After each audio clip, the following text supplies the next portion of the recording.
नमस्कार दोस्तों। एग्जाम की रणभूमि में उतरने से पहले आइए भरें अपना तरकश। आज हम इंटरनेशनल ट्रेड में एक नए लेकिन बहुत इंपॉर्टेंट मुद्दे पर बात करेंगे। डोनाल्ड ट्रंप ने हाल ही में इंडिया पर नए टैरिफ्स लगाने की धमकी दी है। उनका आरोप है कि इंडिया यूएस मार्केट में डंपिंग कर रहा है, मतलब अनुचित रूप से सस्ते दामों पर चावल बेच रहा है। ये यूएस और इंडिया ट्रेड रिलेशंस में काफी बड़ा डेवलपमेंट है और आज हम इसको पूरी तरह से समझेंगे। इस पूरे इशू को ठीक से समझने के लिए हम इसे 6 मुख्य हिस्सों में देखेंगे। पहले हम इस धमकी की बात करेंगे, फिर समझेंगे कि डंपिंग आखिर होता क्या है।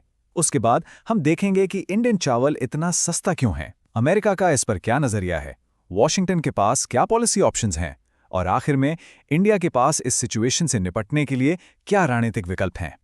तो चलिए इस मामले की गहराई में चलते हैं। ट्रंप का आरोप बिल्कुल साफ है। उनका कहना है कि इंडिया ना सिर्फ चावल बल्कि दूसरे एग्रीकल्चरल प्रोडक्ट्स भी यूएस मार्केट में इतने कम दामों पर बेच रहा है कि इससे अमेरिकन किसानों को नुकसान हो रहा है। ये धमकी ट्रंप की एग्रेसिव प्रोटेक्शनिज्म वाली ट्रेड पॉलिसी का एक क्लासिक एग्जाम्पल है। उनका मूल तर्क ये है कि क्योंकि इंडिया डंपिंग कर रहा है, अमेरिका को अपने घरेलू उद्योगों को बचाने के लिए इंडियन इंपोर्ट्स पर टैरिफ्स बढ़ाने ही होंगे। अब आते हैं इस पूरी बहस के सबसे इंपॉर्टेंट शब्द पर। इंटरनेशनल ट्रेड की कॉन्टेक्स्ट में इस डंपिंग शब्द का आखिर मतलब क्या है?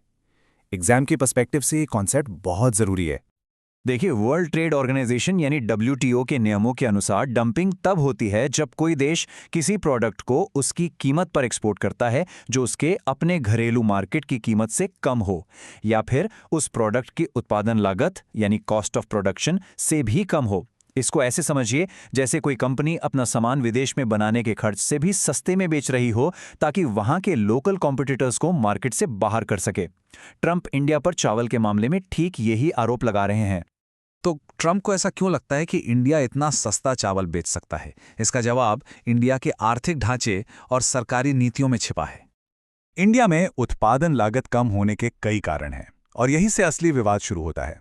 इसमें सबसे बड़ा फैक्टर है सरकारी सब्सिडीज, जैसे किसानों के लिए मिनिमम सपोर्ट प्राइस या एमएसपी, फर्टिलाइजर और बिजली पर डिस्काउंट। इसके अलावा अमेरिका के मुकाबले यहाँ लेबर कॉस्ट काफ़ी कम है और इकोनॉमीज ऑफ स्केल का फायदा भी मिलता है। मतलब जब आप बहुत बड़े पैमाने पर उत्पादन करते हैं तो लागत अपने आप कम हो जाती है। और देखिए, इंडिया ग्लोबल राइस मार्केट में कोई छोटा मोटा खिलाड़ी नहीं है, बल्कि एक डोमिनेंट फोर्स है। दुनिया भर में जितना भी चावल एक्सपोर्ट होता है उसका लगभग 40% हिस्सा अकेले इंडिया का है। इतने बड़े मार्केट शेयर से दूसरे देशों पर कंपटीशन का जबरदस्त प्रेशर बनता है। अब ट्रंप के इस बयान को पूरी तरह से समझने के लिए हमें अमेरिका के अंदर की राजनीति और अर्थव्यवस्था को भी देखना होगा। अमेरिका के जो मुख्य चावल उत्पादक राज्य हैं जैसे आर्कनसास, टेक्सास और मिसिसिपी, उन्हें यूएस राइस बोल भी कहा जाता है। ये राज्य ट्रेडिशनली रिपब्लिकन पार्टी के गढ़ माने जाते हैं और यहाँ के किसानों की लॉबी यानी उनका संगठन बेहद प्रभावशाली है। तो एक रिपब्लिकन नेता के तौर पर ट्रंप अपने इस जरूरी वोट ब्लॉक की ही आवाज उठा रहे हैं। और उनकी चिंताएं बेवजह भी नहीं है। अमेरिकन किसान कई तरह की चुनौतियों का सामना कर रहे हैं। उत्पादन की ऊंची लागत, मौसम की मार और बढ़ते हुए फ्यूल और दूसरे इनपुट कॉस्ट्स। ऐसे माहौल में अगर कम मात्रा में भी सस्ता इंपोर्ट होता है तो उनके मुनाफे पर काफी दबाव पड़ता है। तो इन किसान समुदायों के दबाव को देखते हुए अगर अमेरिका इस धमकी पर एक्शन लेने का फैसला करता है तो उसके पास आखिर क्या पॉलिसी टूल्स हैं? वाशिंगटन के पास यहाँ कई विकल्पों का एक पूरा टूल बॉक्स है। सबसे पहले है एंटी डंपिंग ड्यूटीज, जो तब लगाई जाती हैं जब यह साबित हो जाए कि कोई प्रोडक्ट फेयर वैल्यू से कम में बेचा जा रहा है। फिर आती हैं काउंटरवेलिंग ड्यूटीज, जो खास तौर पर किसी दूसरे देश की सरकारी सब्सिडीज को बेअसर करने के लिए लगाई जाती हैं। एक तीसरा और ज्यादा शक्तिशाली टूल है सेक्शन 301 टैरिफ्स। ये ट्रंप एडमिनिस्ट्रेशन का पसंदीदा हथियार है जो किसी भी अनफेयर ट्रेड प्रैक्टिस के खिलाफ एक्शन लेने का विस्तारपूर्वक अधिकार देता है। और आखिर में आते हैं सेफगार्ड टैरिफ्स, जो किसी इंडस्ट्री को अचानक बड़े इंपोर्ट से बचाने के लिए अस्तित्व में लाए जाते हैं। अब सच तो यह है कि इंडिया अमेरिका को बहुत ज्यादा चावल एक्सपोर्ट नहीं करता। हमारे बड़े मार्केट्स मिडिल ईस्ट और अफ्रीका में हैं। लेकिन ये मुद्दा सांकेतिक रूप से यानी सिंबॉलिकली बहुत बड़ा है।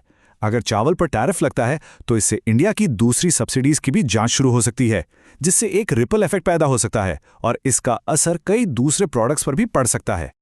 तो ऐसी पूरी स्थिति में इंडिया कैसे रिस्पॉन्ड कर सकता है? उसके पास क्या विकल्प है? मुख्य रूप से 2 रास्ते हैं। पहला है ऑफिशियल रास्ता, मामले को डब्ल्यूटीओ में ले जाना। लेकिन यहाँ एक बहुत बड़ी समस्या है। WTO की जो अपीलेट बॉडी है, जो ट्रेड विवादों के लिए उसकी सुप्रीम कोर्ट जैसी है, वो फिलहाल काम ही नहीं कर रही है। इसका बड़ा कारण ये है कि अमेरिका नए जजेस की नियुक्ति को ब्लॉक कर रहा है। दूसरा रास्ता है सीधी कूटनीतिक बातचीत, जिससे मामले को बढ़ने से पहले ही सुलझाने की कोशिश की जा सकती है।